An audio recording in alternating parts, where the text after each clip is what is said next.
What a couple days it has been.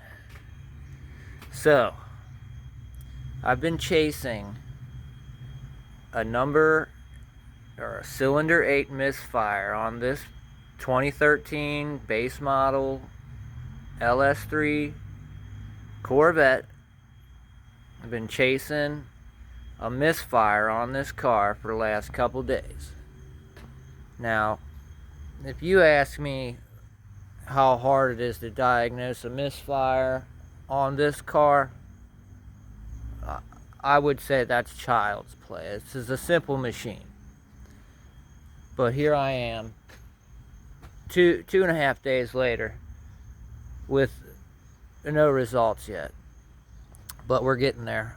I'm pretty sure I've nailed it down, and I kind of want to go over everything I've checked and what someone else can do if they're running into the same things. Now, if you're having a misfire on a cylinder, okay, what's absolutely, well, not absolutely essential, but what's really going to help you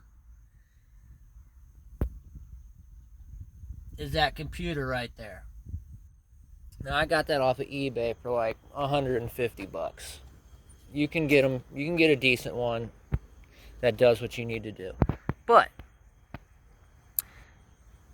basically, it's going to be easy, whether you have that computer or not, to find out where your miss is. What I would suggest doing first is going around and unplugging each one of the coils. Now, as you unplug them, it's going to make your car run significantly worse. You know, unplug it, it's going to run way worse, plug it back in. You're going to unplug it, it's going to run way worse, plug it back in. You're going to unplug one, and it's not going to make any difference. So, that's your cylinder that's got the miss. Now, what you should do, once you find out the cylinder the miss is on, is start switching parts. Start with the plug wire.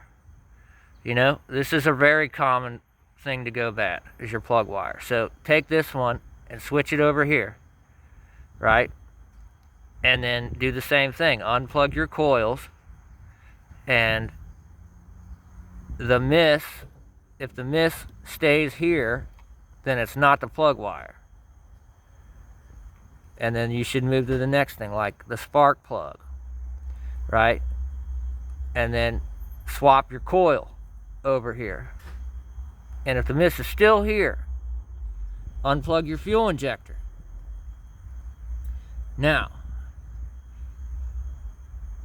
when you unplug the fuel injector and it still, well, you gotta move the injector. You gotta take the injector out. Once you got all this figured that it ain't none of this stuff, you moved it all over here and the miss is still here, the last thing you got left is the injector. So you take the injector out and move it to another cylinder. Now, I did all that, and my miss is still on cylinder 8. I got new plug wires. I done moved the coils. I changed the spark plugs, moved them around. The miss is still here. I've checked the wiring harness on the injector. I've checked the injector. This is actually the injector from cylinder 1. I switched them. And my diagnostic machine is telling me I still got a miss on cylinder 8. So, right, you can do an ohms resistance test across these injectors. Now, mine all read on the 2000 ohms setting, they all read like 13.1 or somewhere in the 13 range. Now, so if they're all even, it's likely they're fine. So, what could it possibly be now? It's got good injectors, it's got good plug wires, it's got a good plug, it's got a good coil. I'm getting the hot wire when the ignition's on is hot, 12 volts. And then another way you can test, okay, the way it fires the injector is it's always supplied 12 volts. The way it fires the injector is it grounds the negative side, and that makes the injector open. Now, with the ignition on, the red wire should have 12 volts.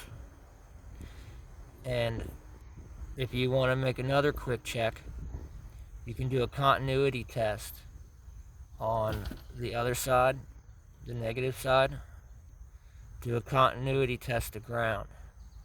If this grounds out, it might be a short to ground, or it might be fried in the computer. But everything so far is tested good. All the tests, every one of them, done them all, right? So, got in here. See these plugs? These right here go down to the ECM, which is right here. Took them apart, cleaned the connectors on them, right? Because maybe I'm getting a bad connection through my wire. I haven't done a continuity test through the plug yet. I'm getting ready to do that next. We're right? Boom. Got this bad boy dug out. Starting to think, don't drop it. Starting to think it's a injector driver, right? These things, they got injector drivers in them, and that's what fires. That's what runs the negative on the injector circuit. So, haven't gotten that far yet, but I wanted to make a video and cover basically what I've gone through so far. And so next, because I cleaned those other plugs, I'm going to clean these plugs. I'm going to plug it back in. I'm going to try it, see if it got rid of the miss. There's a reset you can do on the ECM. You got to pull the fuse out of the fuse panel for the ECM, and that resets it. I'm going to try that. And finally, I'm going to find the wire, the pinout, for that exact injector, and I'm going to do a continuity test from this end of the plug up there to the injector. And if that checks out, if I clean the plugs, no difference, the wire makes continuity, there's only one thing left for it to be, and it's this frickin' box right here. So, I will update before I upload this video. I will let you know what I found out. But getting this guy out, basically you need to take your inner fender liner out with this lower piece. There it is right there. You gotta get this loose. You don't have to necessarily separate the double-sided sticky tape, which I pretty much already did. Get that panel out of there, and then let's see, this is there's a 10mm bolt. Yep. Oh, there's 4 of them tabs. No wonder it was so hard to get out. Okay, right here.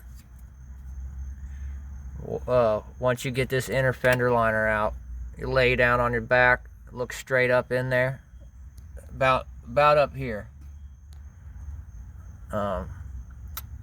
There's a 10mm bolt that goes to this thing, right? And it's got those tabs right there, right here, my finger's touching.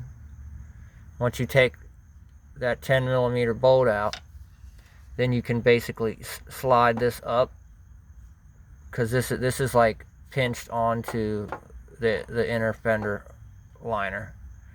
So you gotta take that bolt out, and then you can slide this up and pop it through and drop it down.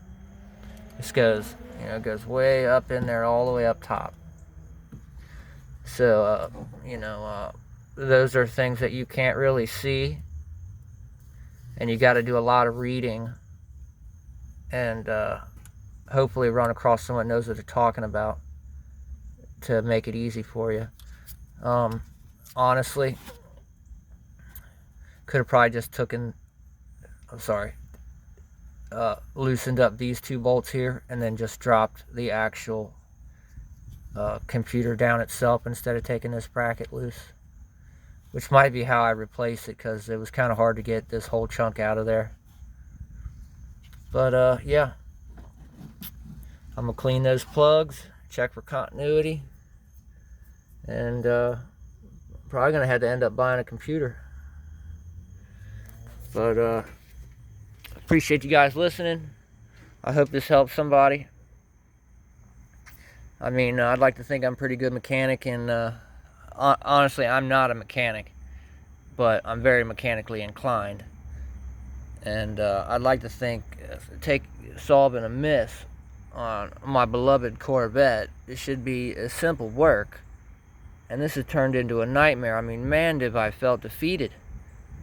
But don't lose hope. It can be the ECM sometimes, and as much as I doubted it and was hoping it was not, it's starting to look like it probably is.